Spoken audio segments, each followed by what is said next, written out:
They either get brought here, we book them in, and we walk them out the front door, or what's happening more often now, our local law enforcement agencies know this. They don't want to waste that time and effort, and so they're just giving them a citation for a new court date. Tonight, leaders are addressing an approved expansion, a nearly $20 million expansion of the Benton County Jail. The new jail pod would be used primarily for misdemeanor offenders who the sheriff says are often released or just never booked because the current jail is already over capacity. 5 News reporter Bo Russell explains why county leaders believe this expansion could restore consequences for lower level offenses. Well, the Benton County Jail is so overcrowded that beds are reserved for only the most serious offenders. That means that many people charged with misdemeanors may never spend a night behind bars, even when a judge wants them held. Now, the county says that this new expansion might change that.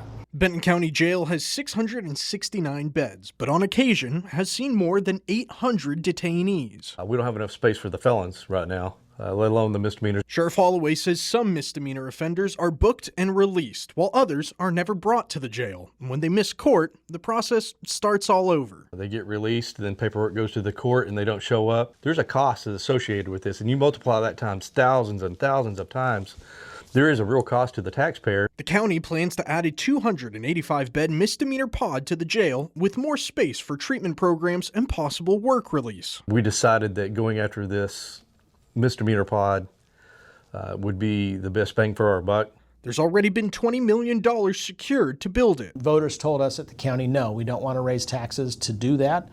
We'd prefer that you go back and figure it out yourself. And so this is the first phase of that. But operating the pod could cost around $4 million a year. At a meeting held in Benton County on Wednesday, mayors said they support addressing the jail issue, but want clearer numbers before city money is redirected. It's not that we don't want to do the jail.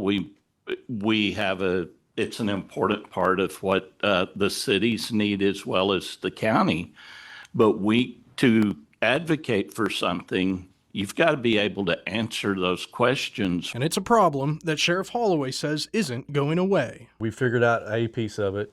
Once we get this done, obviously we still have the looming issue with more felony housing that we're going to need, and because we're not going to stop growing anytime soon, it doesn't appear. So the county says this new expansion could host up to 285 new beds and could open in 2029. In Bentonville, covering news where you live, I'm Bo Russell, 5 News.